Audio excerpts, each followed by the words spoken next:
ተወዳጅ የሆነውን ቅባት ቤታችን ውስጥ በምን አይነት መንገድ ልናዘጋጅ እንደምንችል አሳያችኋለሁ ማለት ነው። የአቮካዶ ጭቃ ቅባት ለብዙ ሰዎች መፍትሄ ያመጣ ነው ማለት ነው። በሐኪሞች ዘንድ የተመከረለት ነው።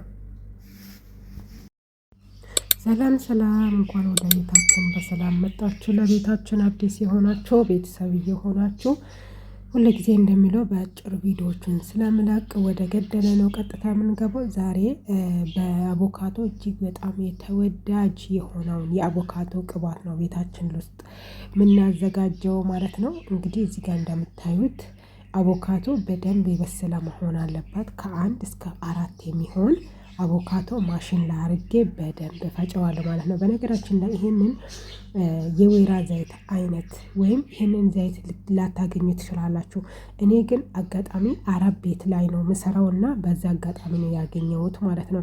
እናንተ ግን የወይራ ዘይት ወይም ኮኮናት የተለያዩ ቅባቶችን መጠቀም ትችላላችሁ። እሱን ፈጭታችሁ አንድ ላይ ካደረጋችሁ በኋላ በሆነ ጥጥ በሆነ ወይም እንደ ነጠላ ነገር ላይ ምን ታደርጋላችሁ? ቁርንፉድና ትንሽዬ ቀረፋ ለሽታ ታስሩትና ውስጥ ላይ ታደርጉታላችሁ። ሌላው ደግሞ መጥበሻ ማለት ነው።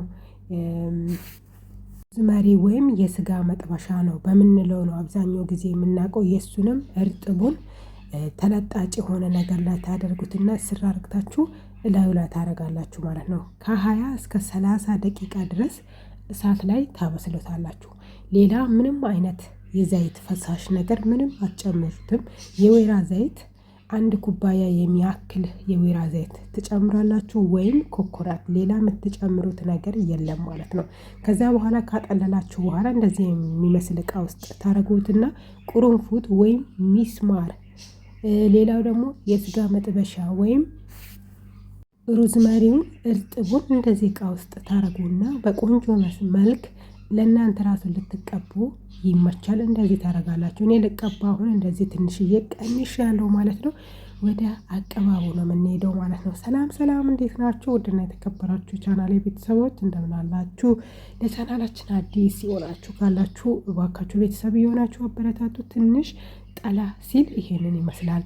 በነገራችን ላይ ስትቀቡ አታቀዝቅዙ፣ ለብ ያለ መሆን አለበት። ምንም ሽታ የለውም። ሽታው ጠጡ የሚል ነው። በነገራችን ላይ ዛሬ እቃ ላይ አላደርገውም ማለት ነው። እችን ነገር እኔ ያዘዝኩት ከሺኤን ነው። እናንተም አበሾች ጋርም ታገኙታላችሁ። በተለይ ለወንዶች ፂም በጣም ይመረጣል። ቅንድባችሁ ላይም ባዝሊን ከቀባችሁ በኋላ ማታ ማታ በሱ ሸከር ታረጋላችሁ። በነገራችን ላይ ያማል ማለት ነው። ቪዲዮን ስቀርጽ እኔ በጣም አፋጥኝ ነው የምቀርጸው። አንደኛ ነገር እኔ ራሴ ረጅም ቪዲዮዎችን ማየት አልወድም። ሲቀጥል ደግሞ እንደ ራሴ ነው ቪዲዮዎችን የምቀርጸው። አብዛኛው ጊዜ ያቺ ቅባቱን ማዘጋጅባት ፓርት በጣም ሾርት ናት። የዛን ጊዜ ያልገባችሁ ነገር ካለ ጠይቁኝ፣ በኮሜንት እመልስላችኋለሁ። እንደዚህ አጋጣሚ ቪዲዮ ስሰራ ደግሞ ደግሜ ቅድም የሰራኋቸውን ደግሜ በደንብ አስረዳችኋለሁ። ቪዲዮ ላይ ስለምታዩት ደግሞ በጣም ቀላል ነው ብዬ አስባለሁ። በነገራችን ላይ ፀጉሬን አይታችሁታል? ዋይ ያስብላል። በነገራችን ላይ ፀጉሬን እኔ በጣም ነው የምወደው። ለምን እንደሆነ ታውቃላችሁ? ዋጋ የከፈላችሁት ነገር እንዴት ነው? ዛሬ ላይ እኔ እነዚህን ቅባቶችን ያዘጋጅቼ አሁን ተቀብቼ አይደለም ያደገው። በነገራችን ላይ ከ4 ዓመታት በፊት ዩቲዩብ ቻናል ነበረኝ። ሌላ ዩቲዩብ ቻናል ከዚህ ሌላ ማለት ነው ተበላሽቶብኝ ነበረ። የዛን ጊዜ ራሱ ቅባት በጣም ቆንጆ ቅባቶችን ስሰራ በጣም የተመልካች ሀሳቦች በጣም ያዝናኑ ቆንጆ ጎበዝ ጓደኞችን የሚያፈራውበት ቻናል ነበረ። አጋጣሚ ሆኖ ያ ቻናሌ ከጠፋ በኋላም ለረጅም ጊዜ ከሚዲያ ጠፍቻለሁ። ዳግመኛ ህይወት አጋጣሚ ናትና እንደገና ወደ ስደት ስለተመለስኩኝ ለምን እንደገና አንደኛ ፀጉሬንም ማሳድግበታለሁ፣ ሁለተኛ ደግሞ ቻናልንም ማሳድጋለሁ፣ ሶስተኛ ደግሞ ምናልባት በአጋጣሚ ተስፋ ሳይቆርጥ እንደኔ በረጅም ጊዜ ሊጠቀምበት ለሚችል ሰው 3 አይነት እቃ ይዤ ነው ወደ እናንተ የመጣሁት። አንደኛ ከሚዲያም አልጠፋም፣ ራሴንም ዘና አደርጋለሁ፣ ሁለተኛ ፀጉሬን አሳድጋለሁ፣ ሶስተኛ ምናልባት በዚህ ቪዲዮ አይቶ ተስማምቶለት ቢትጠቀሙ ብዬ ነው ማለት ነው። 3 ምርጫ አለኝ። ለራሴ የሚጠቅማል ለእናንተም ጥቅም አለው ማለት ነው። እዚህ ጋር እንደምታዩት የኔ ፀጉሬ ከግንባሬ ሽሽት እያለ ነው። ወደ ሊሄድ እንደሆነ ባላቅም እየሄደ ነው። እንዳንሰናበተው እዚህ መሀል አካባቢም የኔ ፀጉሬ ስስ ስለሆነ በእንደዚህ አይነት መልክ ቅባቱን እጠቀማለሁ። ቅባቱን መጠቀሚያ እቃ ላይ ማድረግ ይቻላል፣ ግን እኔ ዛሬ ማድረግ አልፈለኩም። ምክንያቱም ቅባቱን እቃው ላይ እንዳደረግኩት ከታች የፈላ ውሃ ውስጥ አስቀምጫለሁ። በነገራችን ላይ ቪዲዮውን ዝቅ ስላላደረግኩኝ አልገባም ማለት ነው። ስለዚህ ምንድነው እንደዚህ ትንሽ ክፍት የሆነች ሳህን አይነት ነገር ላይ፣ ሳህኑ ደግሞ ከምግብ ከሱቅ የበሰለ ምግብ ሲታዘዝ የሆነ ሳህኖች ትናንሽ ሳህኖች ይመጣሉ። ያ ሳህኖች ደግሞ ምግቡን ከተጠቀማችሁ በኋላ ቆሻሻ መጠራቀሚያ ላይ የሚጣል ነው ማለት ነው። ያንን ደግሞ የሚጣለውን እኔ አጥቤ አስቀመጥኩኝ። ለምን? ስለሚጠቅመኝ። እንደዚህ አስቀምጬ ከታች ለብ ያለ ውሃ ውስጥ በጣሳ ላይ ማለት ነው ቅባቱን ላዩ ላይ አድርጌ ለብ ባለ ቅባት ነው እጄን እየነከርኩበት ፀጉሬ ላይ ያረኩት።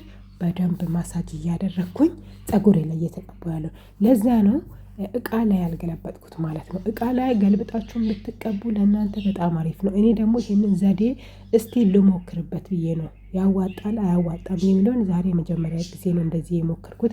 ቀጥሎ ደግሞ ለብ ያለ ቅባት በነገራችን ላይ በጣም አዋጪ ነው፣ ቆንጆ ነው ለፀጉራችን፣ ለቆዳችን። ድፍን ያለውን ነገር ክፍት የሚያደርግ ነገር አለ። ከዚህ በፊት ራሱ ምን ብያችኋለሁ? ፀጉራችሁን ከመታጠባችሁ በፊት ፀጉራችሁን ልትታጠቡ ስትዘጋጁ አንድ የፀጉር ፎጣ ትልቁን የሞቀ ውሃ ውስጥ ክተቱት። ከከተታችሁት በኋላ ምን ታደርጋላችሁ? ያንን ለብ ያለውን ወይም የሞቀውን ፎጣ ጭንቅላታችሁ ላይ ጥቅልል አድርጎት ማለት ነው። ከዛ በኋላ የፀጉር ኮፍያ እኔ መጨረሻ ላይ ፀጉሬ ላይ ሳደርግ ታዩታላችሁ ማለት ነው። የፀጉር ኮፍያ ካለ የዛ ፎጣ ላይ ያችን ኮፍያ ትንሽዬ ስስ ናት ትጨምሩታላችሁ ማለት ነው። የዛን ጊዜ ፀጉራችሁ ላይ ያለው የፀጉራችሁ ይሄ ዘለዘላ ወይም ረጅሙ ፓርቱ ሳይሆን ቆዳችሁ ይከፈታል። በነገራችን ላይ እኛ አበሾች አብዛኛው ጊዜ በሚባል ደረጃ ፀጉራችን ላይ የተለያዩ ቅባት እንጠቀማለን። አሁን ለምሳሌ አረቦች በእንደዚህ አይነት መልክ ፀጉራችን ላይ ከተቀቡ በኋላ ከ4 ሰዓት ወይም ከ2 ሰዓት ወይም ከ1 ቀን በላይ አያቆዩትም። ከዛ ምን ይሆናሉ? ሻወር ይገባሉ፣ ፀጉራቸውን ይታጠባሉ። ሁሌም ፀጉራቸው ደረቅ ነው ማለት ነው። በተፈጥሮ ነው ይሄ የነሱ። የኛ ግን ፀጉራችን ካርዳዳ ስለሆነ ኖርማል ጊዜ ፀጉራችንን እንዴት ነው ከታጠበን በኋላ ቅባት እንቀባለን። የቆሸሸ ፀጉር ላይም ፀጉራችን ሲያሳክክ ለፍሩፍር ራሱ ምንድነው ቅባት እንቀባለን። ከዛ በኋላ ደግሞ ሻሽ ነገር እናስራለን። ከዛ ደግሞ በዛው ያለ እንደገና ፀጉር ቤት ሄደን ሽሩባ፣ ቅጥጥር በዊግ ሳይቀር እንሰራለን። እንደገና ምንድነው ቅባት ይደገምልሻል። ለዛ ነው ቆዳችን የሚደፈነው። ይሄ ደግሞ አሁን የነገርኳቸው ነገር እኔም ማደርገው ነው፣ እናንተ የምታደርጉት ነው። ግዴታ ነው፣ በቃ ግዴታ አይነት ነገር ነው። በሳምንት ላይ በየቀኑ ነው ፀጉራችን ላይ ቅባት፣ የተለያዩ ቅባት ወይም ተመሳሳይ ቅባት ፀጉራችን ላይ የሚያርፈው ማለት ነው። ይሄ ደግሞ ግዴታ ነው፣ ሀቂቃ ማለት ነው። ስለዚህ ሁላችሁም ቅድም በነገርኩ መሰረት በፎጣ ሞክሩ። የዛሬ ቪዲዮ እንግዲህ እንደምታዩት እናም እንደዚህ እያረጋችሁ ሁላችሁም ሞክሩት ማለት ነው። በነገራችን ላይ እጅ ላይ ከታች በኩል ብብቴ አካባቢ የሆነች ጥቁር ያለች ነገር አለች። እሳት ሳይሆን የፈላ ውሃ የታሸ የሚዘጋ እንትን ስከፍት ውሃው ፈንኖ እጄን አቃጥሎ ነበረ። መድኃኒት እየተጠቀምኩ እየጠፋች ነገር ቀርታለች። የአረብ ሀገር ስጦታ ናት ማለት ነው። ሌላ ነገር እንዳይመስላችሁ። በነገራችን ላይ ቅድም ያልኳችሁን አሁን ፀጉሬ ላይ አድርገዋለሁ፣ ታዩታላችሁ ማለት ነው። ኮፍያ የሚባለውን ማለት ነው። በጣም አሪፍ ነው። ሁላችሁም ሼን ላይ 3 ብር ነው ወይም 2 ብር ነው ገዝታችሁ ተጠቀሙ። አረብ ሀገር ላይ ያላችሁ ልጆች ናቸው አብዛኞቹ እኔን የምታዩ። ስለዚህ ገዝታችሁ ተጠቀሙ። እንግዲህ ፀጉሬን እንደዚህ ካደረኩ በኋላ ምሽት ነው፣ በዛ ላይ ስራ ላይ ነው የዋልኩት። ልተኛ ነው ማለት ነው። ትንሽዬ ቀርቷል፣ እሱን ደግሞ ጠዋት ደግመዋለሁ ማለት ነው። አሁን ይሄንን ኮፍያ ነው ያልኳችሁ።